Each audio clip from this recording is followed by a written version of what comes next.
Hey guys! Tonight we're stepping into the quiet, creaking corridors of a place you've probably never imagined visiting.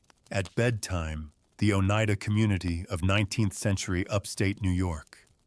It's a world where candles flicker over handwritten manifestos, where silence hums between walls that have seen far too much, and where your body, your innocence, and your soul might not be entirely yours. Picture yourself lying in a narrow bed beneath a handmade quilt in a shared dormitory where privacy doesn't exist. You think you're safe. You think this is just some quirky utopia. But oh, it isn't. It's a social experiment drenched in control, repression, and erotic horror, masquerading as holy perfection. And you probably won't survive this one with your sense of normalcy intact. So before you get comfortable, take a moment to like the video and subscribe, but only if you genuinely enjoy what I do here. And if you're listening from somewhere far away or right next door, drop your location and local time in the comments. I love knowing where we're drifting off together. Now dim the lights, maybe turn on a fan for that soft background hum, and let's ease into tonight's journey together.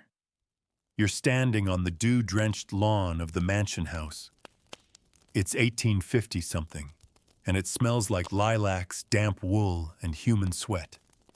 You've been told this place is paradise, that God speaks through the voice of one man, John Humphrey Noyes. His portrait hangs in the hall, eyes painted just wide enough to look like he sees everything, even now. You're a newcomer, welcomed with warm hands and polite smiles. But already you can feel it. This isn't your world. It's his. The air is thin inside. Everything is neat. Too neat. Like a stage set. The women wear simple dresses, hair pulled back tight like secrets. The men wear somber expressions and speak in soft, controlled voices. No one kisses. No one touches, at least not in front of you, but they will. And it will be unlike anything you've known. You learn the rules quickly. There is no marriage here. Marriage is selfish. Love is dangerous. Love creates attachments, and attachments create sin. Noyes says so. In his doctrine of complex marriage, everyone is married to everyone, but not in the way you might imagine. No, in this world, sexual relations are not born of passion. They are assigned, managed, directed. You don't get to choose who you sleep with. That would be chaotic. And chaos is sinful.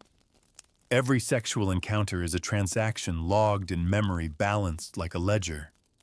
You are expected to ascend spiritually through these connections that often feel like obligations.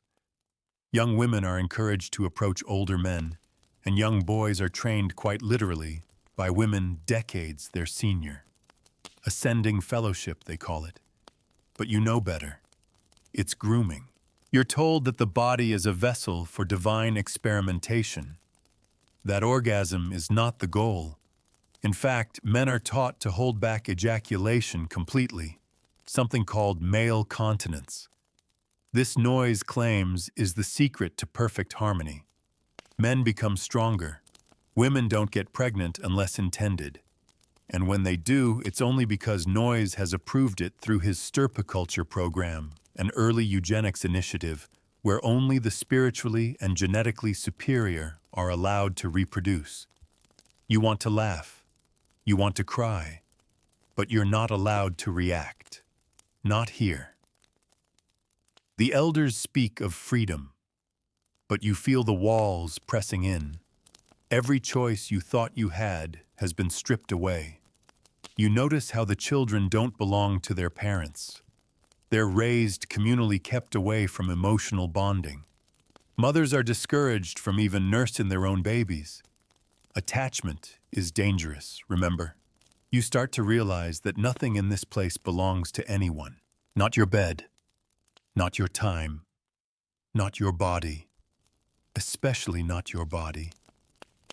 You meet a girl named Clara. She's 15, maybe 16. You're not sure. No one gives straight answers here. She talks in hushed tones, eyes flitting nervously toward the hallway. She tells you how she was chosen by Brother Alan last week. It was my time, she says, voice flat. Noise said I was ready. She doesn't smile. You don't ask more. You don't have to. Later that night, in the silence between footsteps, you overhear muffled crying. It comes from behind one of the thin wooden doors. You're not supposed to hear it. You're not supposed to ask. So you don't. There are no locks, no privacy. Everything is communal, even the pain. You begin to sense that those who resist, who show signs of jealousy or hesitation or trauma, are quietly corrected, not by force, but by social death.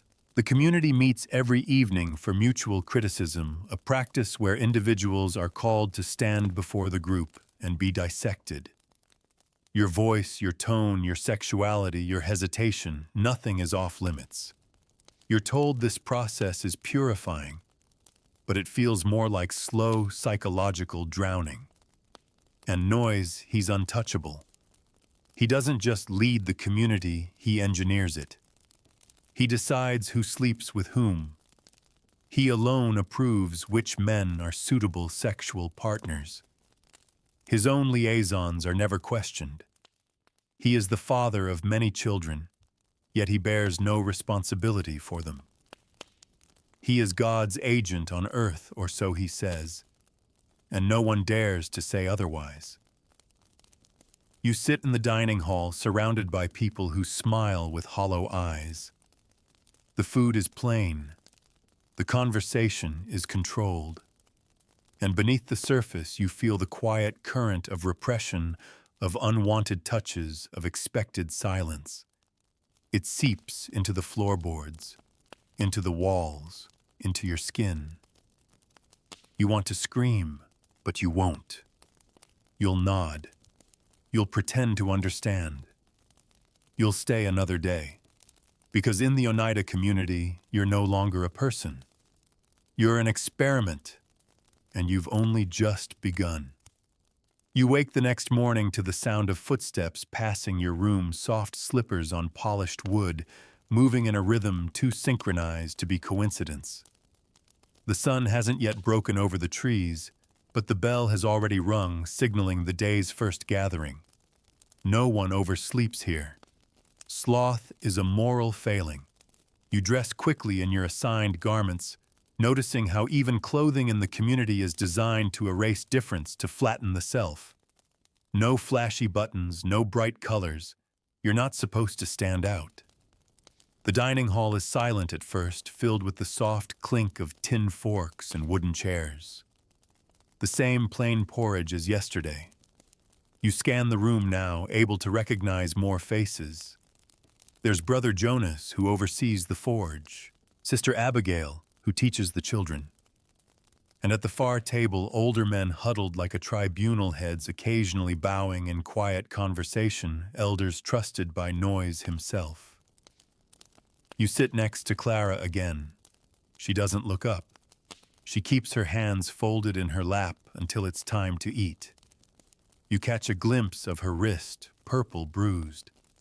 She notices your glance and quickly pulls down her sleeve. No one says a word. Not here. After breakfast, the group disperses. Everyone has a role. You're sent to the weaving room. Threads stretched across long looms. The rhythmic sound of wood slapping string. For hours, you repeat the same motions. Left hand, right shuttle, tighten, pull. It's meditative in a numbing kind of way.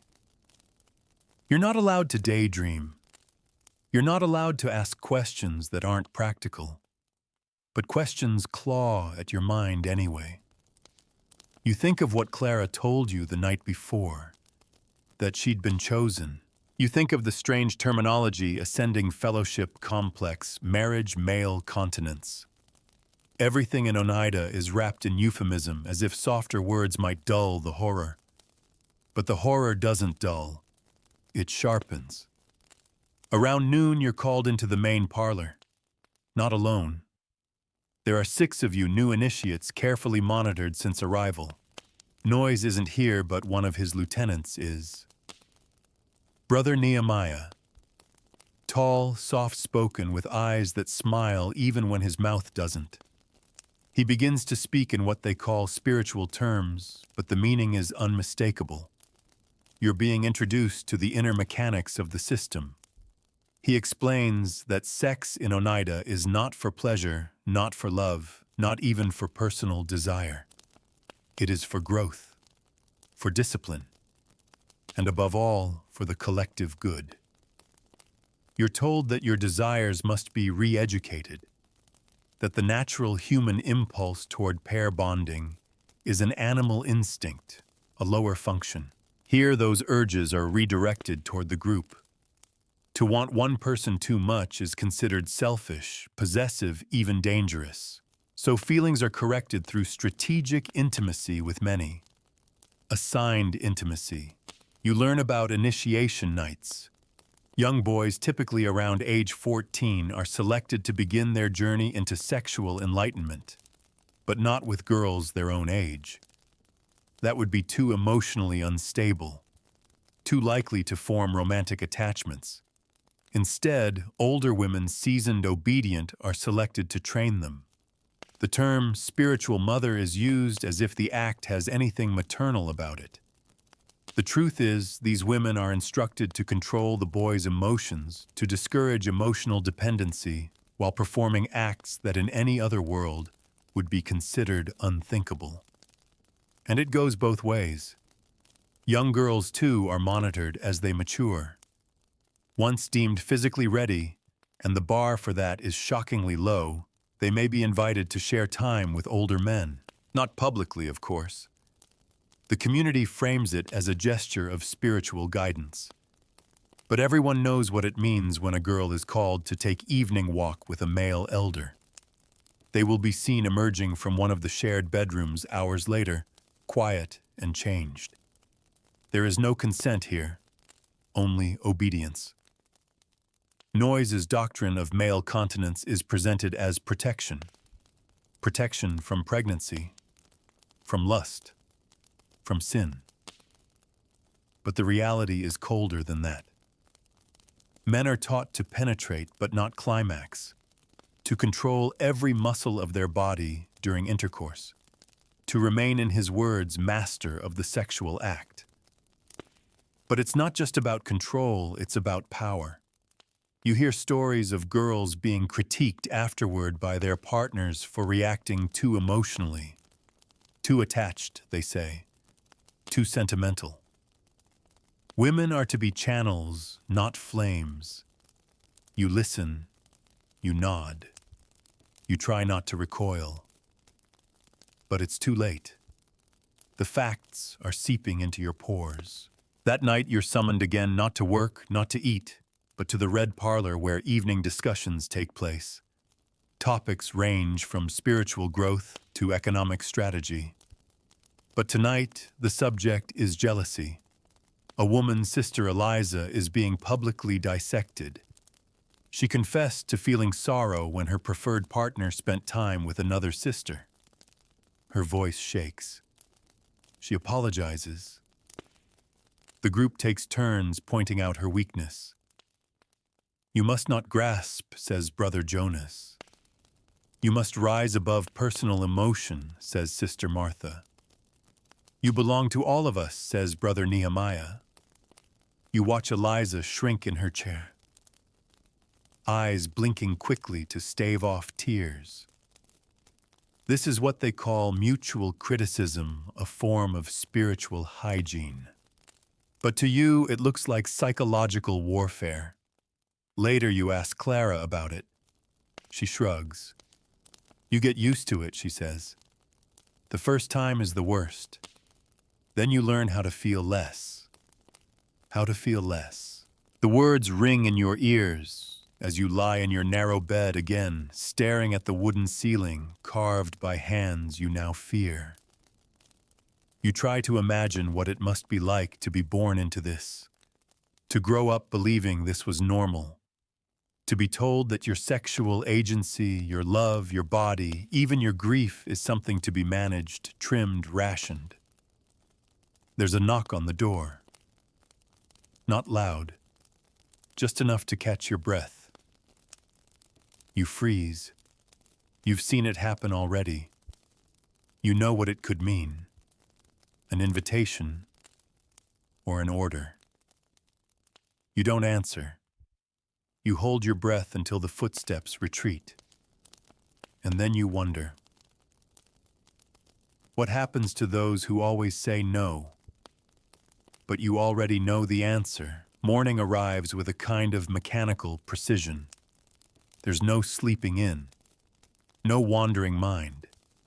As soon as the communal bell rings, every body in the mansion house stirs like clockwork. You dress again in your anonymous scratchy uniform. Another gray morning, another gray bowl of porridge, and another day in a place that talks endlessly of love, but only the kind that can be administratively approved. You pass Clara in the hallway. Her eyes are bloodshot. She doesn't speak. Someone you haven't seen before, a girl even younger, maybe 13, is walking beside her now, watching her every move. You begin to notice the pattern. Older girls always seem to be followed by younger ones like shadows, learning how to exist, how to comply, how to shut down just the right parts of themselves to survive. Downstairs in the textile room, the looms are already humming. You take your place and begin your task, pulling thread through wooden frames with monotonous precision. No one talks unless necessary. You can't shake the knock from the night before. It wasn't forceful. It didn't demand. It invited. But the weight of it, its possibility, sat on your chest all night like a stone. You're not sure if the person behind that knock will try again, or if they'll simply move on to someone younger, someone easier to mold. At midday, you're summoned to something called a select meeting. It's invitation only, and the criteria for selection is opaque. You're led to the East Room where chairs form a tight circle. Noyes himself is here today, his presence quiet but commanding. He's older now, mid-60s, with silver-streaked hair and a face that never seems to show true emotion. He doesn't need to raise his voice. When he speaks, the room listens. He begins with a prayer, though it feels more like a directive. He speaks of spiritual harmony, of unblocking the channels of divine love. He tells the group that resisting physical communion is not pious, it's selfish. That withholding your body from others is the same as hoarding wealth. That desire must be decoupled from individual will and redistributed like property. You try to keep your expression neutral. You've learned now reaction is dangerous. Curiosity can be punished. Even a furrowed brow might land you in the next mutual criticism session. Then Sister Hester speaks. She's one of the inner circle chosen by Noyes himself for certain responsibilities. She begins describing a training session she held with a younger male. She says this in front of the group, her voice calm and unwavering, as if reading a weather report. She details how she corrected his emotional indulgences, how she taught him to keep physical expression separate from affection. The room nods, approvingly. Then Noyes turns his gaze toward you. Not unkind, but calculating. You've been here several days now, he says. What do you think of our system? All eyes fall on you. The air thickens. You choose your words carefully. It's disciplined, you say. He smiles faintly. good. Discipline is love in action. And just like that, you're dismissed. The meeting breaks apart. But your name is remembered now. You've been seen. You've been marked, if not by desire, then by potential compliance. Later, you overhear a conversation while stacking linens near the dormitories. Two women sisters, Ruth and Helena, are discussing stirpiculture. You pause, quiet ears tuned. They said, "Brother Amos is next," Ruth whispers. "He's been approved." And his partner, they haven't told her yet. A chill runs through you. You've heard the term before. Stirpiculture, Oneida's eugenic experiment. It started in the 1860s, Noyes' vision for creating a spiritually superior generation. Only select men and women could reproduce, chosen by a committee of elders, and ultimately approved by Noyes himself. Children born from these pairings are treated like products of a sacred scientific trial. There's no romance involved, no spontaneous love. The couples often barely know one another. And once the child is born, it's raised not by the mother, but by the community. Bonding is discouraged. Nursing is limited. Even eye contact is controlled. You feel sick. These aren't children, they're prototypes. You're starting to understand that everything here, every relationship, every gesture, every body is data. Measured, logged, controlled. You are not a person. You are a statistic in a grand experiment of divine engineering. That night, you don't eat. You fake illness and lie on your stiff cot. The others don't question you. Illness is inconvenient. The community values efficiency above empathy. But the silence brings thoughts you can't push away. You remember how Clara used to smile on your first day. Just faintly. Now she avoids your eyes. You wonder what she's seen, what she's been made to do, who has knocked on her door. How many times she said no before realizing that no doesn't mean anything here, not really. And then there's the boy you saw yesterday, walking behind Sister Hester, carrying a pile of books and trying not to meet anyone's gaze. He couldn't have been older than 15. His shoulders were hunched, like he was trying to fold into himself. You wonder if he's been trained yet. You wonder if he cried afterward. You wonder if he was told to stop. At the next morning's breakfast, a new face appears. A girl. Blonde hair, maybe 12 years old. She sits beside Clara. Her cheeks are flushed, nervous. She still has the softness of someone who thinks she's just visiting. You feel a terrible pang in your gut. Clara puts an arm around her. And just like that, the cycle continues. No fanfare, no ceremony. Just silent preparation for what they all know is coming. The mansion house is a machine, and every body inside it is a moving part.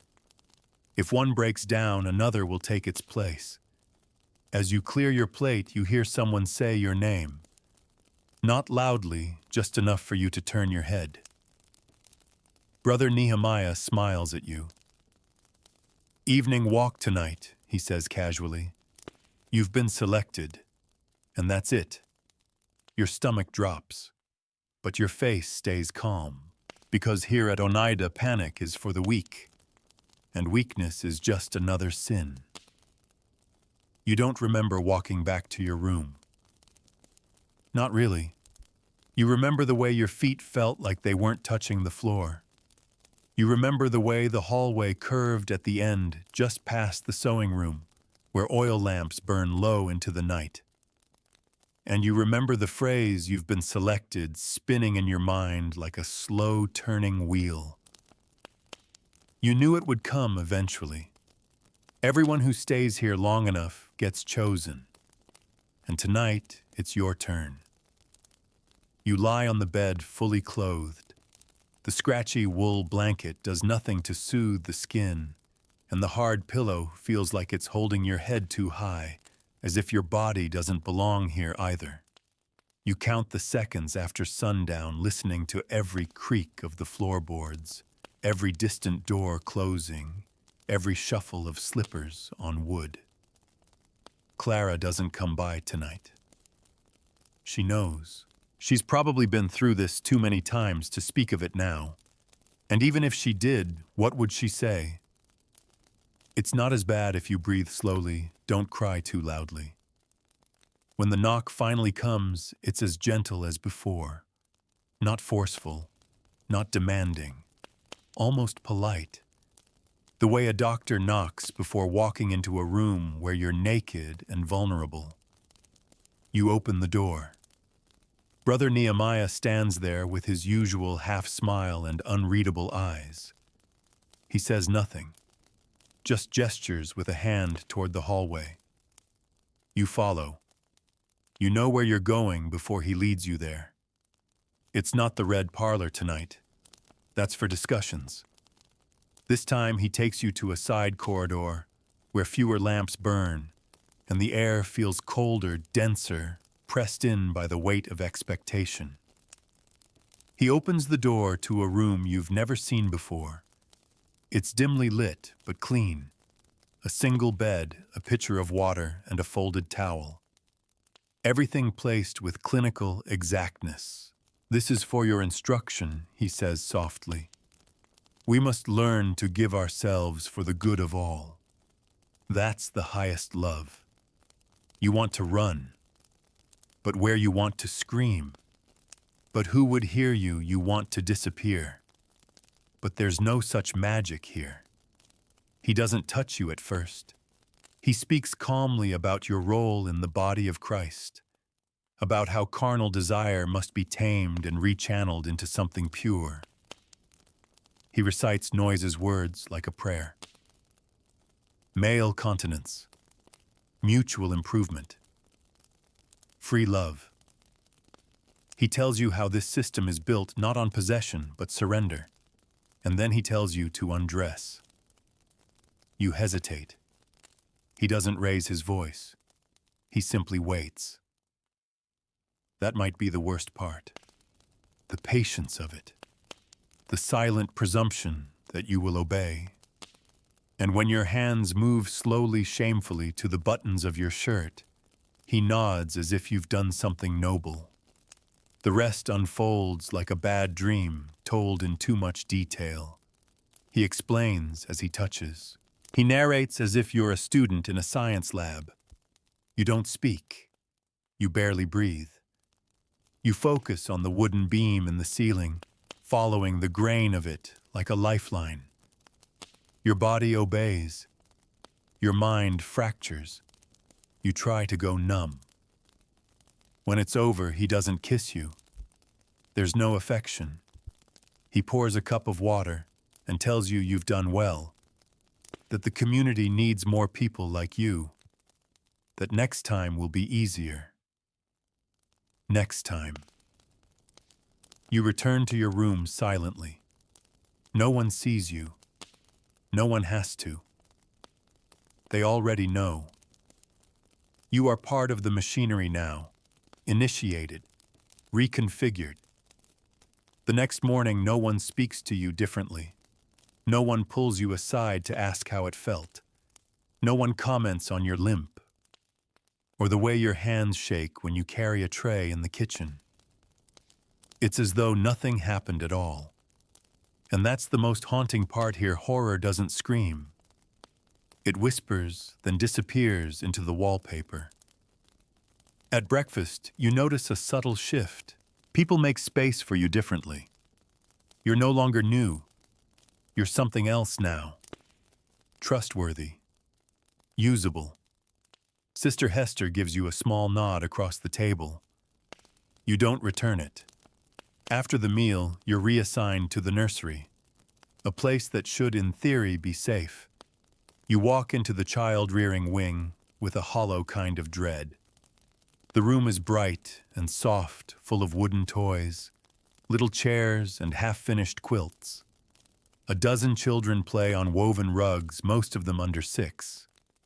A woman named Sister Minerva watches over them with a stiff smile. These are stirpiculture children, she says, as if showing off prize crops. Born of the highest combinations. Brother Tobias and Sister Naomi's boy over there exceptionally bright. We expect him to be a leader. The phrase highest combinations makes your skin crawl. These children weren't conceived in love.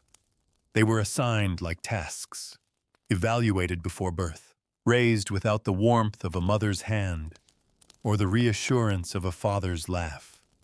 A little girl with pigtails walks over to you, holds up a carved animal figure. I named him Christopher, she says. You kneel down. That's a nice name. We're not allowed to name them, Sister Minerva says from behind you. It encourages attachment. You freeze. Later, during nap time, you see 2 toddlers clinging to one another, whispering in their makeshift bunk. Sister Minerva frowns and pulls them apart. Too much emotional fusion, she says. We have to start early. Affection becomes possession if unchecked. Even the children are being taught to disassociate. No bonds, no comfort, just function and obedience, like everyone else here. That evening you skip dinner. You wander the halls. You peek into rooms you're not supposed to. You find a ledger tucked into the back of the communal office. Names, pairings, dates. You see Clara's name, dozens of entries. Brother Alan, Brother Nehemiah, even noise. Your name is there too. 1 entry. And beside it, compliant. The page feels heavy in your hands. You hear someone enter behind you. It's Sister Hester. You're not supposed to read those, she says. Her voice isn't angry, just matter of fact. But it's good that you know. Everything here is recorded. Every act, every connection. It's how we improve the system. You don't answer. You fold the book closed, return it to the shelf. But a single word won't leave your mind. Compliant. That's all you are now. A line in a ledger, a checked box, a result. And tomorrow, the cycle begins again. You said Section 5, ChatGPT said Section 5, the most horrific sexual practices of the Oneida community. Boring history for sleep. You don't dream anymore. Sleep used to be a refuge, a place where you could drift away from the sharp edges of reality, slip into warm nothingness, and wake up with a little less ache. But not here, not now. Every night your body lies still, but your mind doesn't rest. It replays everything, each moment, each word, each touch, and reshapes it into something even more surreal. Sometimes you dream of running, of leaping over the hedgerows into the forest barefoot and free. But those dreams always end with the sound of the bell, calling you back. The bell always calls you back. This morning your hands tremble as you carry baskets of linens down the hallway. The corridor to the laundry room is warm and damp, filled with the smell of soap and mildew and labor. Sister Ruth is already there, up to her elbows in steam and starch. She barely looks at you. They said you'll be assigned to Clara today, she mutters. Help her with inventory. Clara, you haven't spoken to her since the walk. She's been avoiding you. Or maybe you've been avoiding her. Maybe both. Either way, her name hits you in the chest like a bruise you forgot was still tender. You find her in the storeroom, surrounded by bolts of fabric jars, of buttons and rows of shelves cataloged with terrifying precision. She doesn't smile when she sees you, but she doesn't look away either. For a moment, neither of you says anything, just the soft rustle of cloth. Then finally, they picked you. It's not a question. You nod. Was it Nehemiah, she asks, her voice flat. You nod again. She turns back to the inventory list, checks a box. I was 15, she says after a while. He said I was too intelligent to be left unawakened. You look at her at the soft way her jaw clenches, the way her voice doesn't waver, even though you know she's bleeding inside. You don't know what to say. There are no words for what's being done here. She looks at you again. You feel empty after, don't you? You nod. I used to think I was broken, that maybe everyone else actually felt something sacred. She shrugs. But then I realized emptiness is the point. They want us to be hollow, easier to fill with their version of truth. You finish the inventory in silence, but something lingers between you now. Not quite trust, not quite friendship, but understanding. The kind of understanding that can only exist between people who have survived something quietly monstrous. That night, during mutual criticism, a young man named Ezra is called forward. He's maybe 16. His face still has the softness of adolescence. He stumbles over his words, trying to explain why he didn't respond to Sister Helena's invitation. I just didn't feel right, he says. I don't think I was ready. The room bristles. Brother Amos stands. There is no ready, Brother Ezra. Readiness is a worldly illusion. You serve the body, not yourself. Sister Hester adds, refusal disrupts harmony. You're creating imbalance. Ezra's eyes fill with tears, but it felt wrong. The room is silent for a long moment. Then Noise speaks. You hadn't seen him enter, but there he is now, sitting in his chair like he's always been there, watching, listening. Brother Ezra, he says calmly, feelings can lie, but obedience is always true. Ezra nods, defeated. His spine folds in on itself. He will not refuse again. The next day you are sent to the communal writing room. It's quiet there, filled with shelves of journals, long essays on theology, spirituality, and sexual theory. You're tasked with transcribing a document on stirpiculture, Noise's own notes, filled with phrases like selective breeding and eliminating inferior traits. The language is clinical, cold, detached. You read a line aloud by accident. It is necessary to condition the female subjects early, lest natural affection override the collective design. Your voice catches. You look up. No one reacts. It's just another sentence in another doctrine. You find Clara later that afternoon, sitting near the garden, weaving a small basket from reeds. The wind is gentle, the sky soft and blue. If you didn't know better, it might feel peaceful. She hands you a reed. Without speaking, you begin to weave. You ever think about leaving, you ask quietly. She doesn't look up. Every day she whispers. Then why don't you? She sighs. Where would I go? I was born here. I don't have family outside. I don't have money, no identity. They don't let us keep anything that connects us to the world. You hadn't thought of that. She continues. And if I left, who would look after the younger ones? Who would warn them? She finishes her basket, sets it down. Staying is a kind of resistance too. You survive. You teach others how to survive. That night you're called again, this time by a woman. Sister Abigail. She's older, 40 maybe. Her face is kind, but her eyes are tired. She leads you to another room, smaller, darker. She explains that this will be a balancing session, a way to integrate your recent experiences and prevent possessive tendencies.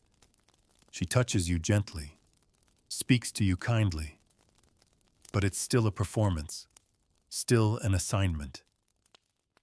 When it's over, she sits beside you and brushes a strand of hair from your forehead. You're doing very well, she says. You're adapting quickly. You want to scream. Instead, you nod.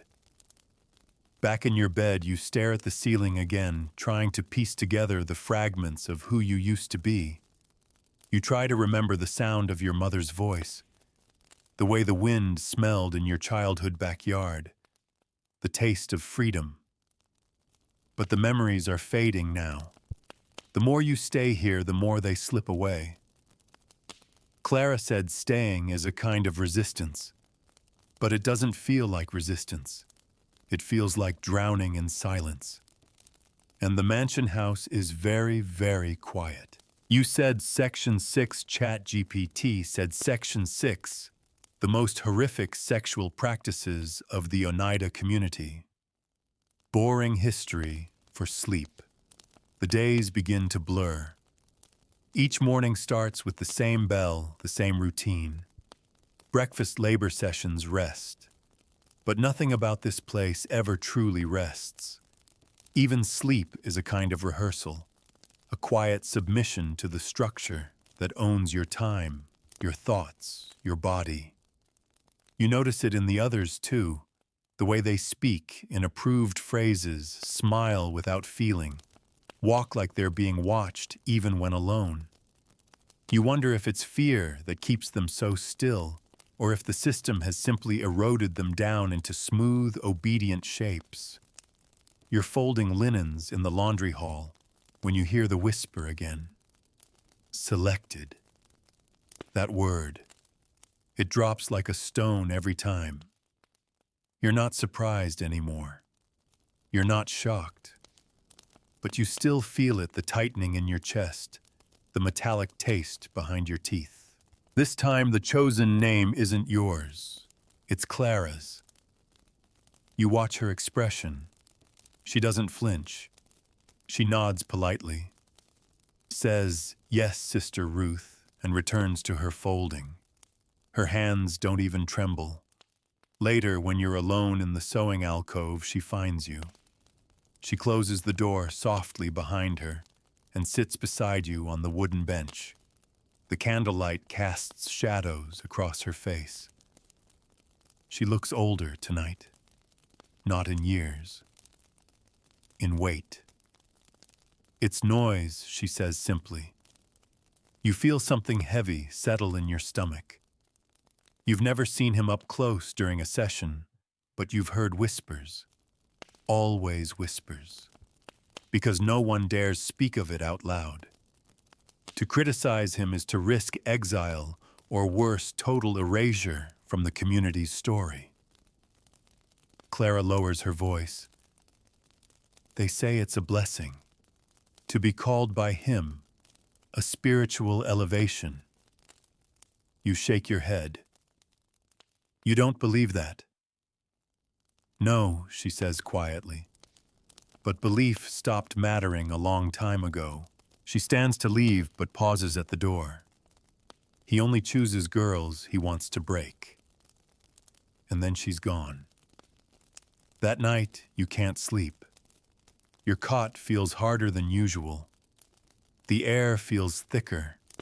And somewhere down the hallway, you hear footsteps. Slow, deliberate. You try to tell yourself it's nothing. But deep down, you know who it is. You know where they're going.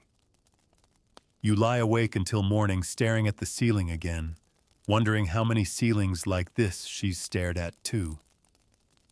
At the breakfast table, Clara is absent. No one mentions it.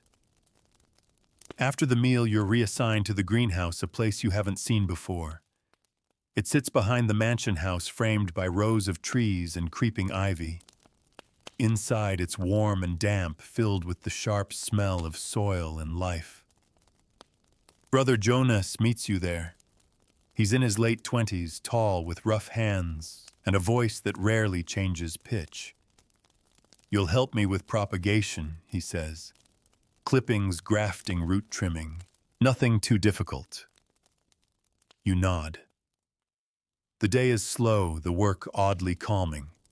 The repetition gives your mind a place to go that isn't panic.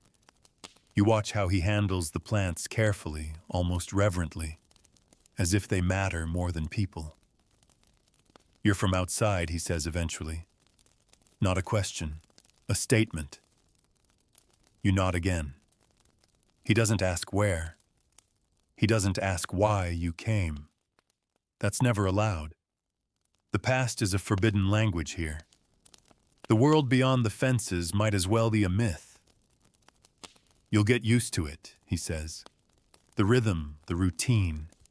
Is that good, you ask?" He shrugs. It's easier.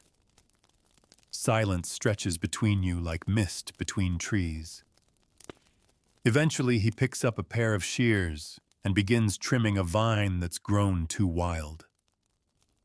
"People think noise is a prophet," he says, not looking at you. "But prophets don't usually need ledgers." You freeze. That kind of statement, casual as it sounds, is dangerous. He seems to notice your fear. "Don't worry," he says. "I know when to keep my mouth shut." You glance at him.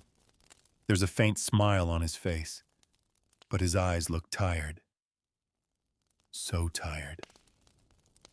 Clara returns that evening. Her posture is perfect. Her braid neat. Her clothes freshly pressed. But her eyes are gone. You sit beside her in the chapel for evening prayer. She doesn't speak, doesn't blink, doesn't move.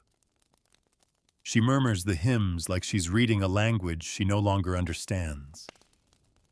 After the final verse, she stands and walks out without a word.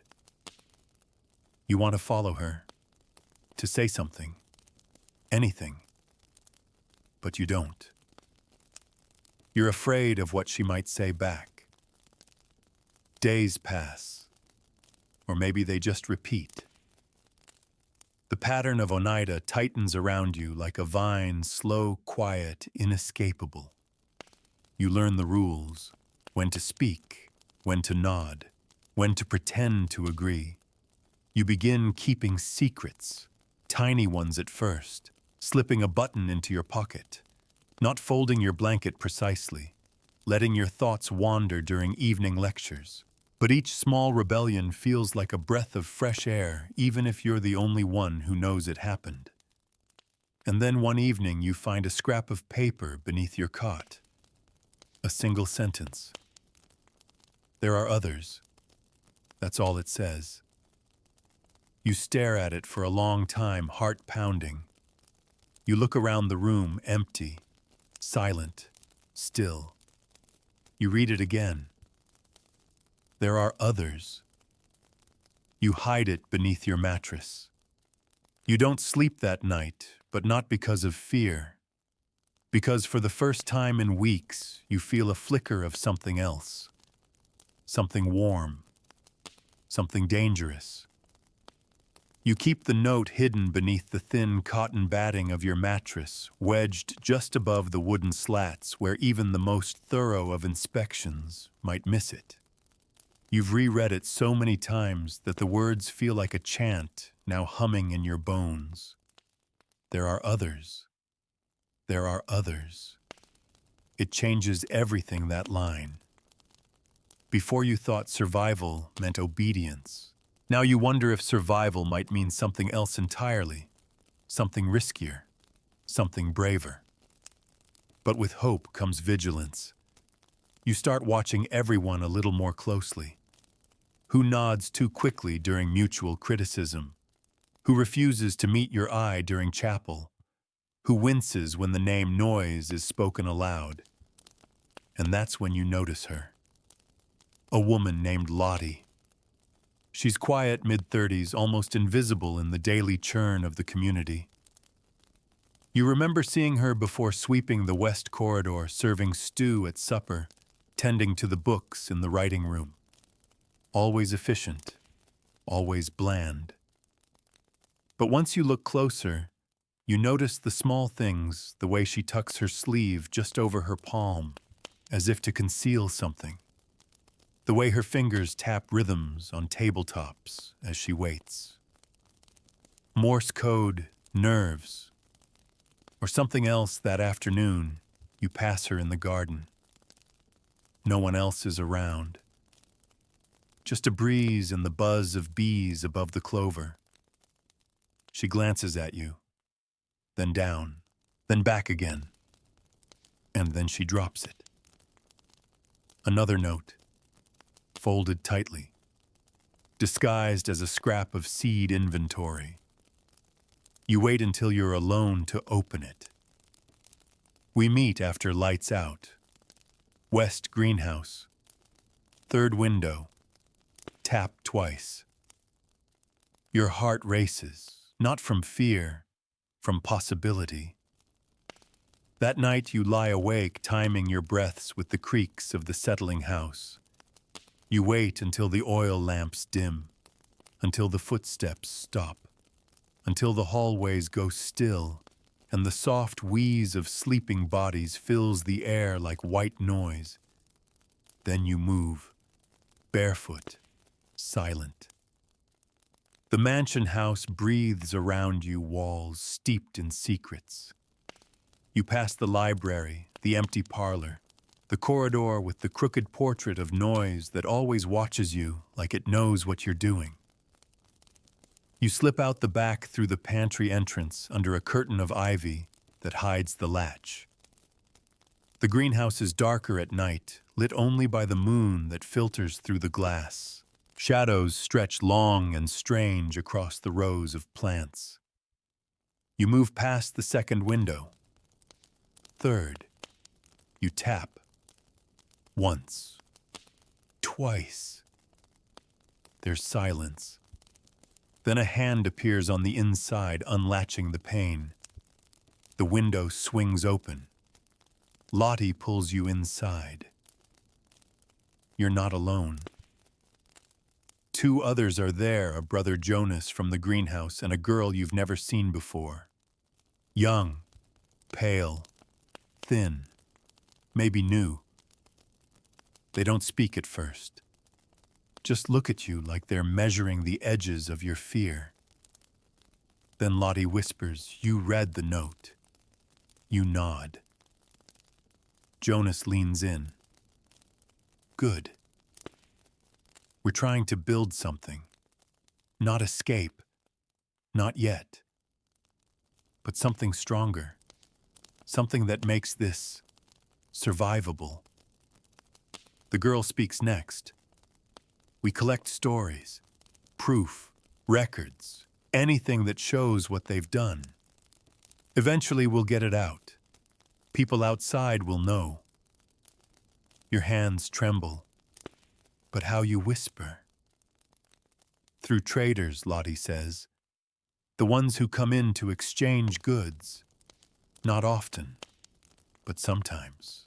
We slip messages, copies of the ledgers, transcriptions. We're careful. You think of the ledger you saw weeks ago. Your name. Clara's. All of it written like a schedule. Why me, you ask? Jonas tilts his head. Because you still flinch when people use the word chosen. That means you haven't gone numb yet. You stay until the moon reaches its highest point, then you all scatter in different directions, vanishing into the silence like ghosts. The next day feels heavier. Not because of guilt, because now every moment matters. You start to notice everything. How the girls entering noise quarters often return with the same blank eyes. How the spiritual mothers are growing younger. How the babies in the nursery rarely cry like they've already been trained not to need. And then comes the latest announcement.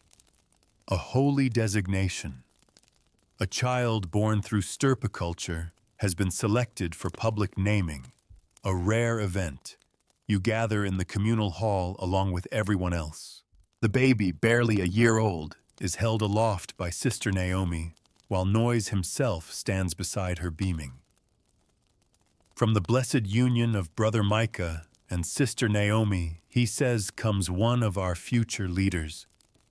You all must witness what obedience can create. The baby doesn't smile. He doesn't cry either. He just stares blankly at the flickering light. You hear a soft hiss beside you. Clara. Another one, she whispers. Another soul already spoken for. That evening you find a folded paper tucked under your pillow. It's Lottie's handwriting. New task. Secure the original ledger. We'll meet in 2 nights. Same place, Yasa. Your pulse quickens. You know where it is. Back in the office, behind the second cabinet. You've already memorized the way the lock sticks, how the hinge creaks when it opens. But taking it, that's not just resistance. That's treason. You lie awake again, your fingers pressed around the note, like it might protect you from the weight of the mansion pressing in on all sides. Tomorrow, you'll decide. Tomorrow, you might change everything. But for tonight, you listen to the wind tapping at the glass, and you dare just for a moment to believe there might be a future that doesn't begin and end in the hollow echo of footsteps and forced silence. And in that silence, you finally fall asleep. The plan is simple. Too simple, really. That's what makes it terrifying. After lunch during work hour transitions, you'll slip into the office unnoticed. No one guards it. There's no need.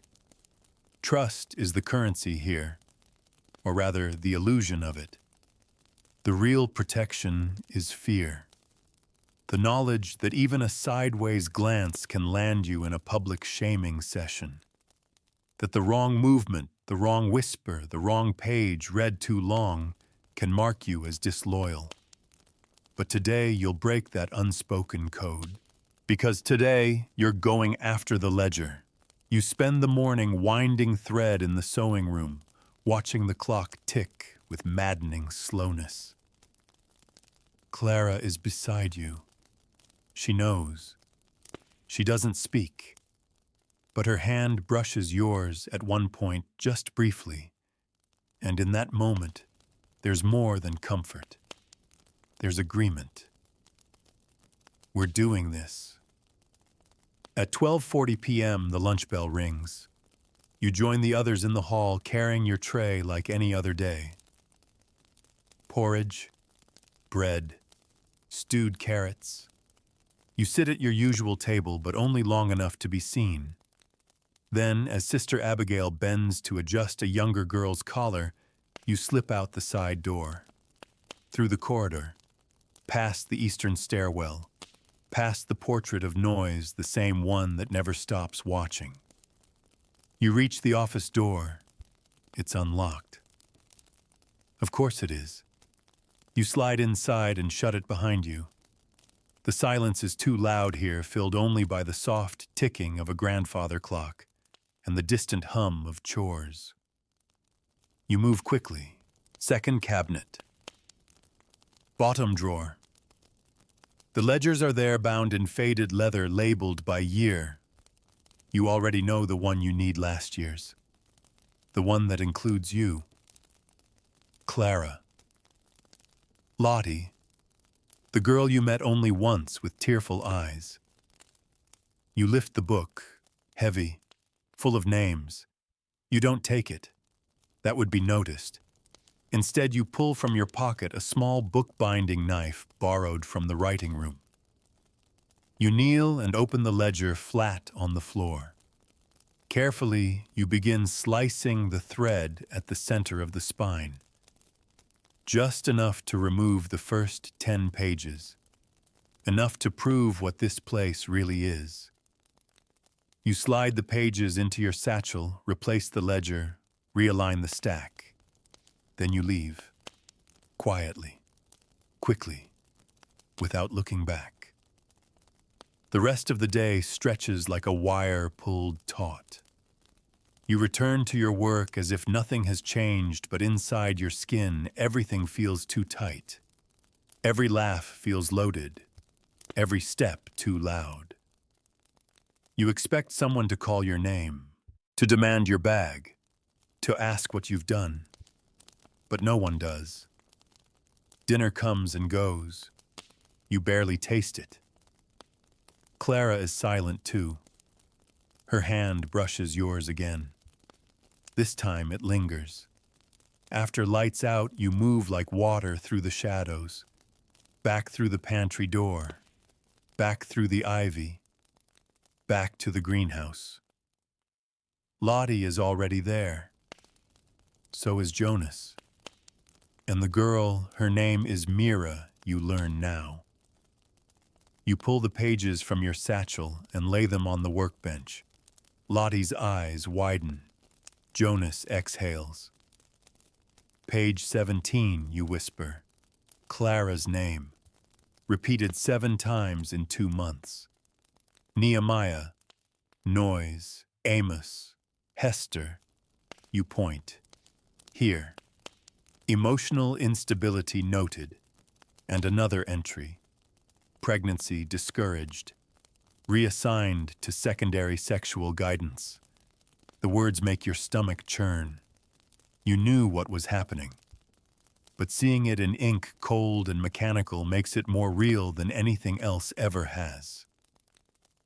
Jonas runs a hand through his hair. This is enough. It's a start, Lottie says. The next time we have a trade contact, we'll send it out. How long until then, you ask? Could be weeks. You swallow. And if they find out before then, no one answers. You return to your cot just before dawn. Your hands are shaking.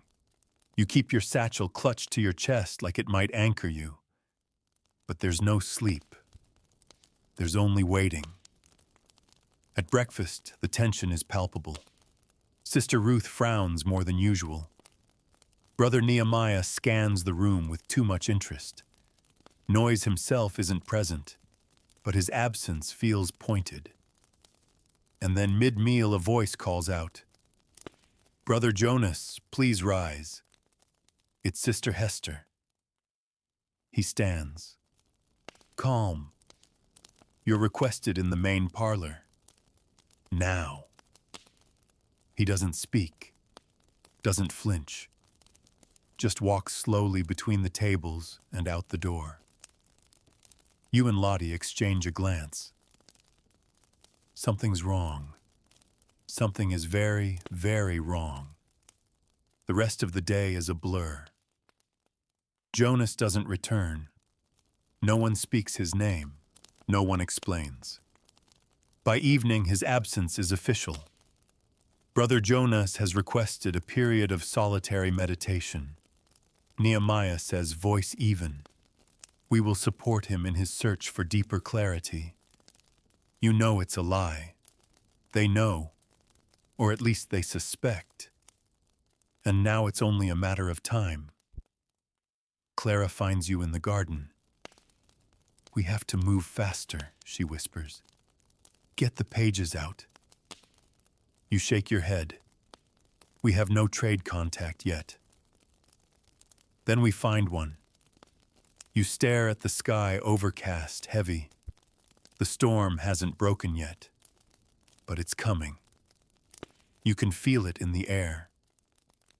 The mansion house is watching, listening, and now it's starting to stir. The sky breaks 3 days later. not with thunder or lightning, not with screaming or violence, but with an eerie quietness, a stillness too perfect, as if the house itself is holding its breath, watching, waiting. Jonas never returns. No explanation, no farewell, no ceremony. He's simply gone. And in the space where he used to stand, where his silence once spoke volumes, a new fear blossoms. You see it in the faces of the others. Lottie, Mira, even Clara. You all carry it differently, but it's the same fear that what you've done or what you're about to do will leave you erased too. The next night, the ledger pages are passed to Mira. She's small, nimble, and Sister Hester has started assigning her to help with the outer pantry and distribution, a place dangerously close to the outer world, a place where the traders come. Mira's job is to hide the pages in a bag of dried apples meant for exchange. Simple, quiet, gone. If she succeeds, proof of everything you've seen, everything you've suffered, will be on its way to someone beyond these walls. Someone who might care. Someone who might listen. The morning arrives. Mira slips the folded pages into the burlap bag. You watch from the shadows as she places it among the goods to be carried out. She says nothing, just nods once to Lottie, then returns to her chores. But halfway through the morning, something changes. The bell rings early, too early. A summons, mandatory gathering. No one speaks as they funnel into the meeting hall. You sit shoulder to shoulder, the weight of suspicion clinging to every body. There's no whispering, no coughs, no sounds at all except the footsteps. Then noise enters. And this time he does not smile. He stands at the front of the room, flanked by Sister Hester and Brother Nehemiah. His eyes sweep across you like knives, slow, deliberate cutting. "We are under spiritual attack," he says. His voice is calm, measured. "There has been a breach." The words sink in like a hook through flesh. Someone among us has attempted to harm the body from within, to tear down the sacred fabric of our covenant. You look at Clara. Her jaw is clenched. Lottie sits unnaturally still. Mira stares straight ahead, blinking too much. And then noise says, "A child found the package, ripped it open, read the filth, delivered it to a caretaker." The room is still. Mira doesn't move, but her hands are shaking. Noise steps forward. "We do not yet know who committed this transgression, but we will. And when we do, the Lord's judgment will be swift." Sister Hester speaks next. All members will now undergo a period of individual reflection, isolation, interrogation. No communal meals, no shared labor.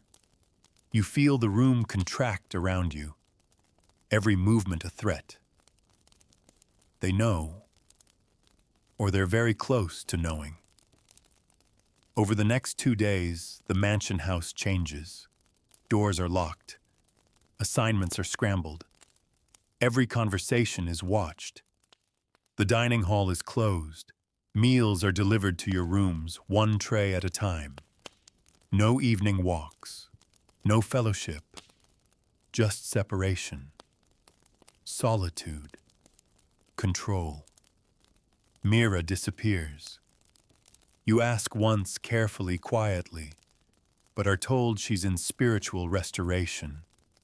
You never see her again. You don't know if she was caught, or if they only suspect, but the message is clear: someone will always be sacrificed. And if you get too close to the truth that someone could be you, The third night of isolation, you wake to the sound of footsteps outside your room. Not unusual. There are always footsteps, but these are slow, methodical, and then they stop right outside your door. You sit up, heartbeat stuttering. A soft knock, once, then twice, your mouth goes dry. You approach the door, press your ear against it. Silence. Another knock. Not like the first. This one is heavier. Not a question. A warning. Then comes the voice. Clara. Don't answer, she whispers through the crack. They're watching. You back away, trembling, and then she's gone. You don't sleep again that night. The following morning, you're reassigned. Nursery duty. Alone. You try to focus, to change diapers, to soothe the children. But even they seem different now. Quieter, paler.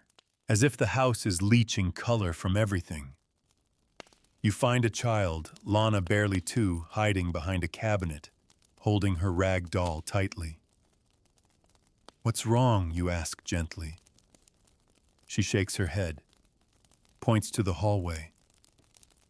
Sister Ruth took my name, she whispers. You freeze. Took it, you ask. She said I have to be called Child 8. That names make us selfish. You kneel beside her. Your name is Lana. No one can take it from you. She nods, but you can tell she doesn't believe you. And neither do you. You see Clara again during evening cleaning assigned to sweep the east corridor. You pass her near the window that overlooks the greenhouse, the place where everything began. They took Mira, she says, without turning her head.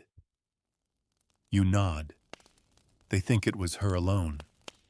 That she acted out of emotional confusion. That's their favorite excuse, you say. Blame emotion. Blame attachment. They think we'll give up now, Clara says. You meet her eyes. Will we? Her answer is quiet. No. That night you return to the garden, alone, just before curfew. The moon hangs low and red, casting long shadows across the fields.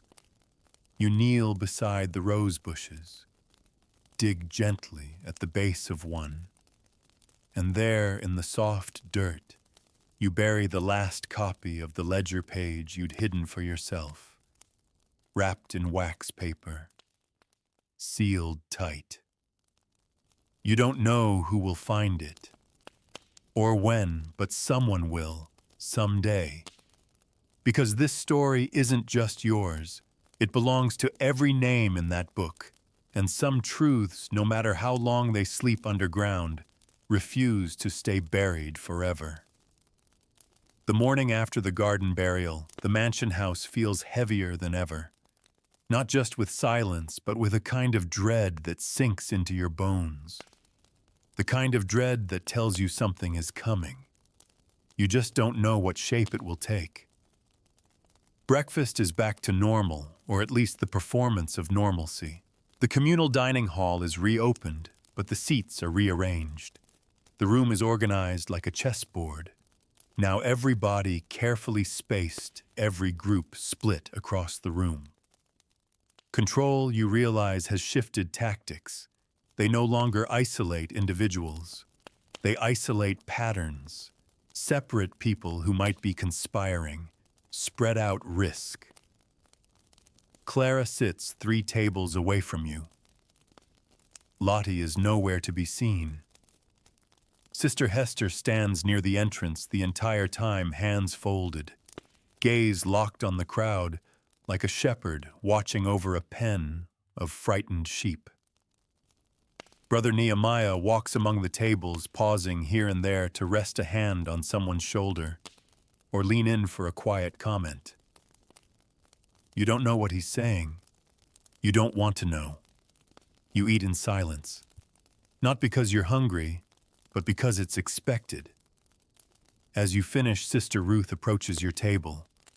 Brother Noyes has asked to speak with you. Your spoon stills midair. You nod. Of course he has. You're led to his study, a place you've only seen from the outside. It's nothing like the communal spaces. Here the walls are lined with books bound in thick black leather. The air smells of ink and cedar, and something else, something sweet and cloying, like decay pretending to be perfume. Noyes sits behind a large desk. He doesn't rise when you enter. He gestures for you to sit in the chair across from him, and you obey, your back stiff, hands folded in your lap. You've adjusted well, he says after a pause. You don't respond. He smiles faintly. But adjustment is not the same as acceptance. You know that, don't you? You nod once. He steeples his fingers. We watch all of our children here, not just with eyes, but with spirit. We sense shifts in energy. We notice when hearts drift out of harmony. You remain silent. Tell me, he continues, how do you feel about your time here? Another trap. You settle on grateful to have been given guidance. He watches you a moment longer, then leans back. We lost a dear member recently. Sister Mira. She was fragile, emotional.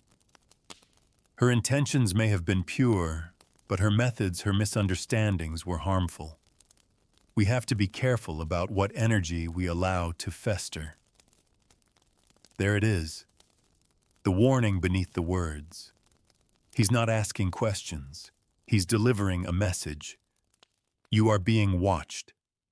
You are now a suspected variable, unstable, unverified. You are no longer invisible.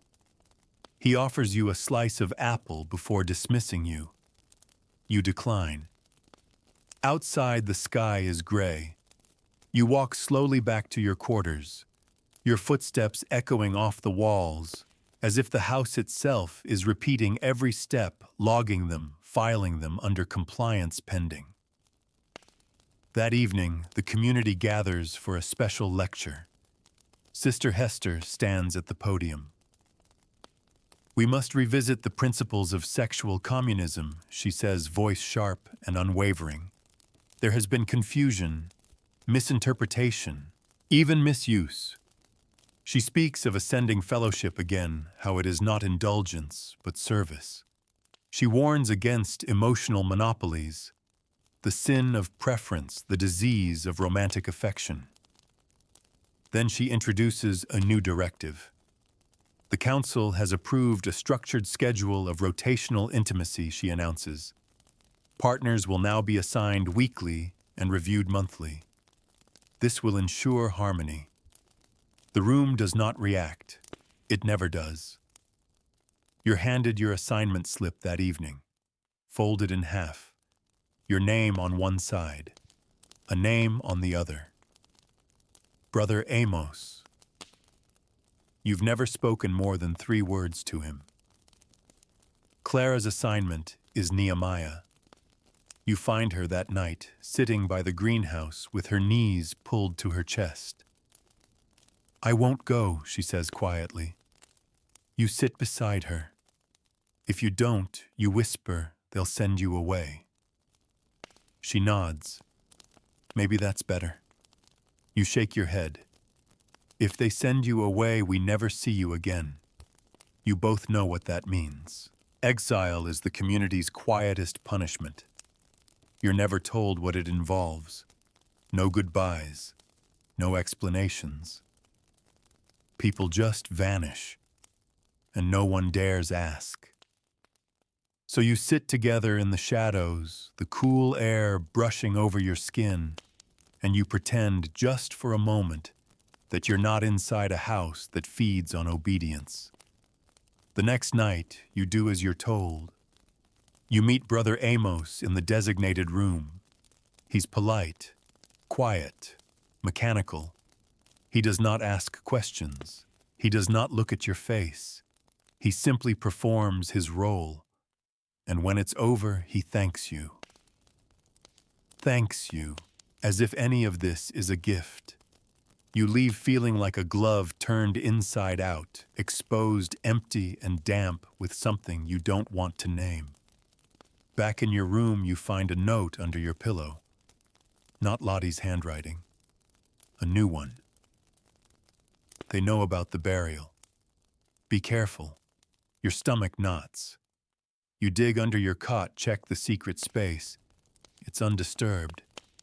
But someone saw. Someone always sees. By the end of the week, Lottie is reassigned to latrine duty. Clara is sent to the nursery alone. You're told you'll begin mentoring.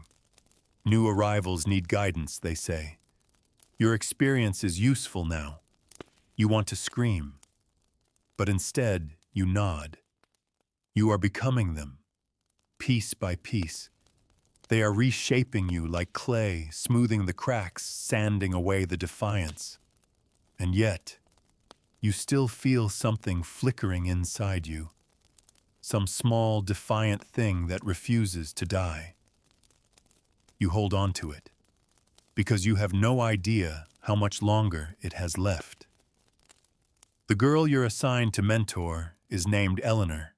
She's 15, maybe younger. Her wrists are thin. Her eyes dart like a rabbit's, always searching for danger, even in stillness. She clutches a notebook tightly against her chest wherever she goes. Not to write in, just to hold, like a shield. They bring her to you just after the evening bell, wrapped in a blanket that's too big, her hair still damp from a hasty bath. Sister Ruth pats her shoulder. Eleanor will be staying with us now. See that she adjusts. Then she's gone. And you're alone with this child who looks so much like a version of yourself you've spent weeks trying to forget. You bring her a cup of warm milk, a roll from the kitchen. She eats slowly, cautiously. She doesn't ask questions, which means she's already learned that questions have consequences. You speak softly, calmly. You show her the library, the prayer hall, the gardens, the laundry rooms. You tell her what to say when someone asks how she's feeling, which phrases to repeat, which silences to hold. By the end of the week, she stops flinching when footsteps pass her door. That's how you know she's learning. That's how you know she's fading. But then one afternoon, she asks you something unexpected. Why don't you ever smile? You freeze. The question is so simple, so pure, and yet it strikes deep. You want to say that you've forgotten how. You want to say that smiling here feels like lying. You want to say that joy is a liability when everything sacred is rationed and scripted. Instead, you say, "I'm tired." She nods. But her eyes don't leave yours. That evening, you attend another public correction. This time, it's brother Elias, a boy not much older than Eleanor. He's accused of whispering too long to a girl after chores, of sitting too close during reading time, of displaying patterns of preferential attachment. He stands silently while they list his errors. Then, one by one, the others speak. Sister Abigail calls him undisciplined. Brother Nehemiah says his thoughts are polluted by outside ideals. Clara says nothing. But her eyes lock with yours across the circle, and they scream. You remember your first time in that circle, the way your voice trembled when forced to apologize, the way you recited words that didn't belong to you, the way no one stopped it. Elias doesn't cry. That's the worst part. He just stares forward as if waiting to be erased. You leave before the session ends. You lie and say you're feeling unwell. No one questions it. Lately, everyone seems a little unwell. Back in your room, you find another note tucked under your blanket. The garden was searched. They didn't find it. But they're close. No name. No signature. You burn the paper in the oil lamp. The ashes look like sleep. The next day, you're called to see Sister Hester. Her room is not like the others. It smells of dried lavender and vinegar. The curtains are always half drawn.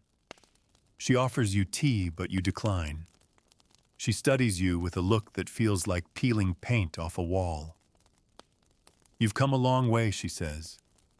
Brother Noyes is pleased. You say nothing. Mentorship is important, especially for girls like Eleanor. She'll need guidance when the time comes. You already know what she means. She's still young, you say. She'll be ready soon, and when she is, you'll help her understand her duty. The word duty tastes like rust in your mouth. You nod, because that's what you do now. You nod while dying on the inside. You see Eleanor sitting by the chapel steps later that day. She's drawing in her notebook. Not words, shapes. Strange, sharp, uneven ones. Her hand shakes as she sketches. You sit beside her. Can I see she hesitates, then shows you. The page is filled with thorns. Winding, curling vines, each tipped with a long spike. What is it? Protection, she says softly. You almost cry, but you don't. Instead, you whisper, "Don't ever show this to anyone else." She nods and closes the book. That night, Clara finds you in the laundry room. "We have to do something," she says. They're circling again. They think the traitor who took Mira's pages might talk. They think it's me. They think it's one of us. But it doesn't matter. They'll guess until someone breaks. You lower your voice. "We still have the garden copy. If we get it out, there's no one to give it to." You stare at her. "What about Lottie?" She shakes her head. She's gone. Your breath catches. Gone. Another name without a farewell. Another shadow devoured by the house. You press your hand against the laundry basin to steady yourself. Clara's eyes are hollow. They'll come for us next. And still the days march on. You teach Eleanor how to fold bed sheets into perfect squares. You show her which hymn lines to sing and which to mouth. You walk her through the garden without pointing at the place where you buried the truth. She watches you carefully. And one morning when Sister Hester calls your name from across the hallway, Eleanor steps in front of you. "Don't go," she whispers. You smile. It hurts your face, but you smile anyway. The first one she's seen, and maybe the last one you'll be able to give. You go, because you have to. Because refusal isn't an option. Not here. Not anymore. Sister Hester stands at the end of the hallway, her arms folded tight across her chest, like a lockbox of secrets. She doesn't look angry. She doesn't need to. The quietness is enough. That clinical smile, that too kind voice, those are the real weapons. The ones that slice without leaving a mark. "You've been requested for spiritual counsel," she says. You nod. That's what they always call it. She leads you not to her quarters or even to the chapel, but to a narrow staircase tucked behind the west dormitory. One you've never noticed before. It curls downward tight and steep into a part of the mansion house you didn't know existed. The walls change as you descend. The wallpaper peels. The air grows cooler, damp. Finally, she opens a heavy door and steps aside. Inside is a plain room, small, no windows, just a table, 2 chairs, and a faint scent of mildew beneath layers of lavender oil. There's a thin journal sitting on the table, along with an inkwell and a single pen. "You'll stay here until you're ready," Hester says.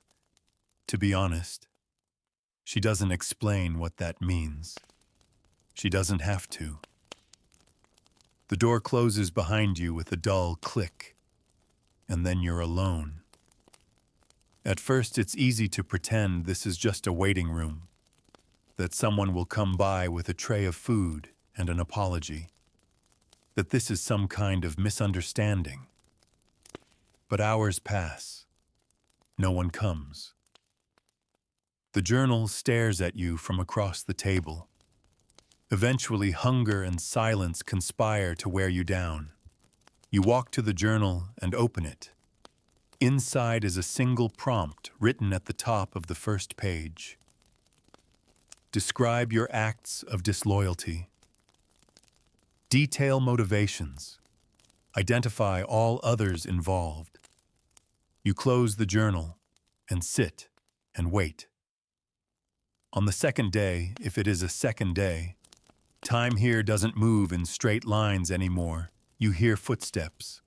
A tray of food is slid through a panel in the door. Bread, water, a boiled egg. No words. Just sustenance, just enough. You write nothing. That night you dream of Eleanor's thorn drawings. Vines wrapping around the mansion house, cracking windows, shattering doors. You dream of Clara being dragged down a hallway that never ends. You dream of Noise's voice, always so calm, telling you that even your thoughts belong to the body. You wake with your face damp and your hands clenched. Still, you write nothing. On the third day, the journal has changed. A new page, a new prompt. Tell us who encouraged you to doubt. Tell us who infected you. The wording is different now. Less sterile, more venomous. You wonder how many people have sat in this room before you. How many have cracked? How many wrote names that weren't guilty just to make it end? You wonder what they did to Mira, and Lottie, and Jonas. You don't know if they're alive. You don't know if they ever left. But you know one thing. You won't give them Clara or Eleanor. You'd rather die in this room than let them burn someone else just to keep their doctrine intact. On the fourth day they come in. Not Noise, not even Hester. Brother Nehemiah, of course. He closes the door behind him and sits in the chair across from you like this is a casual conversation over tea. He places both hands on the table, doesn't speak for a full minute. Then, you've been quiet. You stare at him. It's better when people speak. Easier for them, quicker. Still, you say nothing. He sighs. You've shown potential. We've been patient. But potential without obedience is pride. He leans in. You think you're resisting. You think you're strong. But strength here looks different. Strength is surrender. You want to scream in his face. You want to take the pen and gouge it into the soft part of his throat. Instead, you sit still, like a statue, like the walls. He leaves without another word. That night, they don't feed you. On what might be the fifth day, you start to hallucinate. Voices, footsteps, the rustling of pages that aren't there. You curl on the cot and whisper Eleanor's name like a prayer, like a spell. You wonder if Clara knows where you are. You wonder if they've told her anything at all. You wonder if she's still safe. You wonder if any of you ever were. And then on the sixth day, the door opens again. But it's not Nehemiah. It's Clara. Her eyes are wide and terrified, but her voice is steady. Don't ask, just move. You stumble from the cot. What no time. She grabs your hand and pulls you down the corridor, up the stairs you came from, around a corner that leads not to the common halls, but to the attic stairwell. It's half-rotted, dusty, abandoned. You climb in silence, limbs aching, heart pounding. At the top, the door opens to a storage loft, boxes, old chairs, forgotten sewing machines. And behind one pile of trunks, Clara pulls back a loose wall panel. Inside a space just big enough for two people to sit. Mira made this, she says, before they took her. You collapse onto the wooden floor, too dizzy to process. Lottie used it too. When things got bad. It's not much, but they don't check here. She presses a crust of bread into your hand, a flask of water. You eat, you drink, you breathe, and for the first time in days, you let yourself cry. Because you were almost gone, almost one of the vanished, but you're still here. And so is she. And in this quiet, cramped attic space surrounded by dust and shadows, you feel something dangerous bloom again inside your chest. Not fear, not defiance. The attic becomes your world. It smells of mildew and mouse droppings with an undercurrent of something old or dusty velvet maybe, or the scent of memories that were never yours. The only light comes from a crack in the far wall, just wide enough to catch the sky at dawn, and again before dusk. That sliver of blue becomes your clock. Time passes but slowly, like breath through a straw. Clara brings you food when she can. Not every day, that would raise suspicion. Sometimes it's a slice of bread wrapped in handkerchiefs. Once she sneaks you a boiled potato still warm from the communal hearth. You eat in silence. You don't waste a crumb. You learn to chew slowly, to ration. To make even a crust feel like a meal. When she's not with you, you listen. To footsteps, to creaks, to the voice of noise echoing through floorboards like a ghost made of doctrine. He speaks almost daily now, publicly, preaching discipline, harmony, control, warning of emotional insurgents and doctrinal backsliders. The words are familiar, softened with religious sweetness, but the message is clear: someone has betrayed the body. You. From the attic, you begin to piece together the mansion house's rhythms in ways you never noticed before. You can hear the mealtime bells before they ring in the halls. You know when Hester walks past, her shoes are the only ones that don't creak.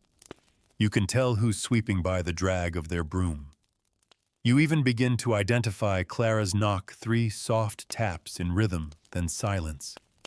Each time she comes, she brings news. She tells you Eleanor has been reassigned to the companionship rotation. She's too young, but they're accelerating her preparation anyway. You bite down on your knuckle until your mouth fills with iron. You can't protect her from up here. You ask Clara if she's seen Lottie. She shakes her head. I think they moved her, she whispers. Somewhere farther than the orchard. Maybe to the branch house by Lake Seneca. You ask if Lottie left anything behind. Clara hesitates, then reaches into her apron and pulls out a single page. Folded yellowing ink smeared with time and handling. You unfold it. It's a list. Names, dates, pairings. Some are circled. Some are underlined. At the bottom, a note in faint handwriting. Groupings suggest breeding cycle, rotation shortened for docility. Monitor pregnancies closely. It's her handwriting. Lottie's. You stare at it until the words blur. They were tracking not just behavior, but temperament, reactions, emotional resistance. Rotating certain girls more often to wear them down soften their will. Even the pregnancies were part of it. Controlled, manipulated. You feel sick. They're not just assigning sex, Clara whispers. They're engineering submission. 2 days later, you hear something new. A child crying. Not the soft whimpering of an infant in the nursery. This is older, raw, desperate. A girl. You press your ear to the floorboard. Then you hear the voice that chills your bones. Sister Hester. Stern. Controlled. That's enough now. Emotion is not truth. The body must come before the self. Then a door slams, and the crying stops. You wait, hours maybe. You don't move. You barely breathe. Later that night, Clara appears. She looks pale, haggard. I found her, she says. Eleanor.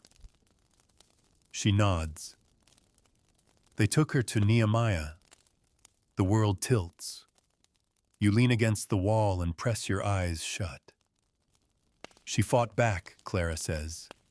Bit his hand. That spark of pride flickers in your chest. They're keeping her isolated now, calling it correctional counseling. Just like they did to you. You clutch the list Lottie left behind. It isn't enough anymore. You need to do more than survive. You need to expose them, burn them down. You begin writing. With scraps of paper Clara brings from the laundry. With a half-dry pencil stub hidden in your boot. You write what happened to Mira, to Jonas, to Lottie, to yourself. You write about stirpiculture, about child rotations, about the sexual grooming, cloaked in fellowship and moral improvement. About how the women are pushed to accept spiritual unity, but are broken by exhaustion and fear. You write down the rules, those spoken, and those never acknowledged. You write about the ledger, the pages that went missing, the way no one ever leaves, they just disappear. You write about Clara's bruises and Eleanor's drawings of thorns. You write and you write until your fingers cramp and your lungs ache from holding too many secrets for too long. Then one morning, the attic changes. The crack in the wall is gone. Blocked. You press your eye against it and see only wood. Something or someone has sealed it from the outside. You are no longer just hidden. You are buried. Panic claws at your chest. You pace. You bang the wall softly. Then harder. No one comes. You wait. Clara doesn't come that night. Nor the next. You begin rationing water again. You tear strips from your own shirt to clean yourself. You press your ear against every surface but hear only silence. The mansion house has swallowed her too. You are alone now. You curl around the notebook like a body, and you whisper Eleanor's name, over and over again, like a beacon, like a spell, like hope clawing through the dark. Because somewhere beneath this floor, a child is still fighting, and maybe you are the last one who can tell her story. You don't remember when the attic stopped feeling like a hiding place and started feeling like a coffin. You measure time now by hunger, thirst, and the ache in your joints. The silence is unbearable except when it's broken, then it's worse. Every creak makes your body stiffen. Every far-off footstep makes your blood go cold. And then the worst sound of all, nothing. Just stillness. As if the mansion house has forgotten you exist. Maybe it has.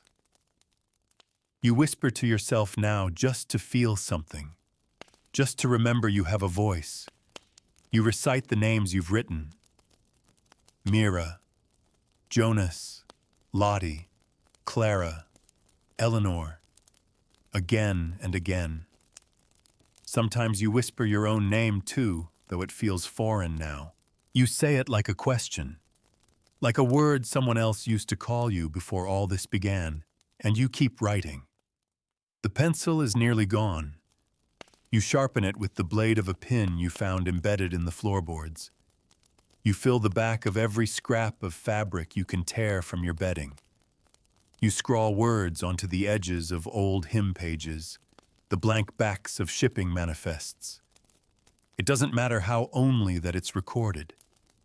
Because if they find you, if they silence you completely, someone must know what they did here, what they're still doing. Then one night, the scratching starts. At first you think it's mice. The mansion house is full of them. You've heard their tiny claws behind the walls before. But this sound is different. It's slow, rhythmic. A tap, then another, then silence, then 3 more closer together. You freeze. You crawl to the wall, place your ear to the boards. Tap, tap, pause, tap, tap, tap, a message. You knock back, just once, and then a voice, faint, whispered, "You there?" You nearly sob. Yes, you whisper, "Who, it's me, Eleanor." You collapse against the wall, breath stolen. She's alive. "I don't have long," she says. "Clara told me where you were. She left something for you." Clara. The name floods you with warmth and fear all at once. She said, "If anything happened, I should come. And bring this." There's a rustling. Then just beneath the floorboards, a narrow slat moves. A package slides through. You grab it with trembling hands. Inside a new pencil, a tiny oil lantern, a folded note. Clara's handwriting. "If you're reading this, I'm gone. They took me during morning confession. Said I was unstable. They're preparing Eleanor next. I stalled as long as I could. She's braver than I ever was. Trust her. She knows the way out. Don't stop writing. Don't stop telling the truth. You're the only witness left who still has a voice. Finish it. Then run." The tears come fast. Silent and hot.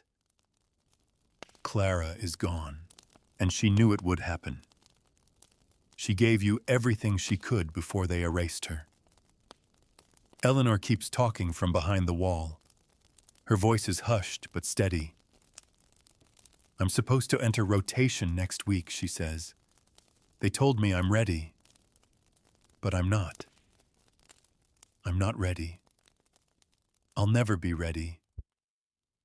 You whisper back, "You shouldn't have to be." She's quiet a long time. "Then I want to leave." You press your forehead to the wall. "You can." "There's a tunnel," she says. "Clara told me. Beneath the greenhouse. Goes to the root cellar outside the fence." You try to steady your breath. "I'll help you get there," Eleanor whispers. "But you have to be ready." When I open the attic door, you run. No looking back. A pause. And bring the book. You clench your jaw. Always. That night, you pack your writings into a makeshift pouch tied with the drawstring from your blanket, wrapped in a cloth soaked with lavender oil to mask the scent of fear. You dress in silence, wearing the darkest layers you have. Then you wait. And wait. Until you hear it, the attic latch gently shifting. The panel swings open. Light floods the space, soft and golden. Moonlight. And there she is. Eleanor. Dirt-smudged. Eyes wide. Face pale. But alive. "Come on," she whispers. You crawl out, joints screaming. Your legs barely work. But you don't hesitate. You follow her down the narrow stairwell through a hall you've never seen before, lined with old furniture and forgotten trunks. She leads you to the kitchen wing, behind a curtain of frayed linen. There she pulls up a warped floorboard, and beneath it a tunnel, dark, damp, breathing with cold air. "It leads out," she whispers. "I've never gone all the way. But Clara said it works." You hesitate. "Are you coming?" She shakes her head. "I can't. Not yet. If I'm gone too soon, they'll search. They'll follow. You have to go first. I'll cover you. Then, maybe I'll find you. Later." You want to scream no. You want to drag her with you. But you know what she's doing. The same thing Clara did. You nod. You take her hand one last time, and then you descend into the dark. The tunnel closes behind you, and all you carry is your breath. The tunnel is barely wide enough for your body. You crawl forward belly to dirt the roof so low you can't lift your head. You keep the lantern low, its faint golden light revealing only the next 2 feet ahead, no more. The air smells like wet stone and rot. Roots dangle from the ceiling like the fingers of the dead. You move through them slowly, carefully, as if the tunnel might collapse with one wrong breath. You count your movements to stay calm. 10 crawls, then pause. 10 more. You whisper names between each count. Mira, Jonas, Lottie, Clara, Eleanor. Your knees scream with every shift forward, but you don't stop. Because now you have something more powerful than safety. You have the truth, and you have something they never expected, a way out. It takes you almost an hour to reach the end. By the time you find the trap door, your arms are trembling and your breath is thin. You push against the ceiling, slow and silent. It groans just once, then gives. You emerge into a cellar, a real one. You see barrels, shelves, a broken chair. This isn't the mansion house. This is the root cellar behind the second orchard outside the fence. You made it. You're out. You climb to your feet, legs wobbling beneath you like a newborn deer. You keep the pouch clutched tight against your chest. Outside, the moon hangs over the trees like a silver sentinel. You step into the open air, and for the first time in months, you breathe. Truly breathe. No doctrine, no permission, just air. The forest swallows you quickly. You know the way. Clara drew it once on the edge of a fabric swatch during sewing duty. 3 miles to the river. Follow the water. Find the road. Find a house. Knock. It's that simple. And that impossible. You run when you can. Walk when you can't. Every sound behind you is a phantom. Every rustle a shadow with hands. but no one follows. Not yet. By sunrise, you're collapsed on a dirt road, skin-scraped blood caked around your ankles, dress torn, and heart beating so loud you can hear it in your teeth. A wagon passes. The driver, a farmer, slows when he sees you. He calls out, but you don't answer. He climbs down cautiously and crouches beside you. "Where are you from?" he asks. Your mouth opens. Nothing comes out. Then slowly you hold out the pouch. He takes it, opens it. Eyes scan the pages, and something shifts in his face. He looks at you again this time, not like a beggar, but like a survivor. "All right," he says. "All right. Let's get you safe." He lifts you into the wagon, covers you with a blanket. As the wheels roll forward, you keep your eyes open, watching every tree slip past, every fence fade behind you. The mansion house is gone now. Somewhere back in the woods, still standing, still controlling, still hurting, but no longer untouchable. The news spreads slowly at first. Whispers in farming towns, then papers, then letters to editors, then outrage. People ask, how did this go on for so long? How did no one see? And then someone reads your words aloud at a town meeting in Syracuse. Your own handwriting, your own testimony. You're not there to hear it. You're in hiding now, a safe house owned by a group of Quaker women who say nothing but offer everything: food, warmth, silence, care. They don't ask you to speak, but they save your story anyway. Because stories, when carried right, can destroy empires. And you've carried yours through the fire. Weeks pass. Then a knock at the door. A young woman, eyes wide, pale. It's Eleanor. You don't cry. You only open the door and pull her in. Because there are no words strong enough for that kind of survival. Later, in the quiet of a candlelit room, she hands you something wrapped in cloth. You unwrap it. It's the ledger, the real one. She whispers, "They never found the garden copy. I dug it up before I left." You look at her. She nods. "I remembered where you said it was." You take it, the weight of it, the horror of it, the evidence, the truth, and you add it to your story. Not just for you, but for every name in that book.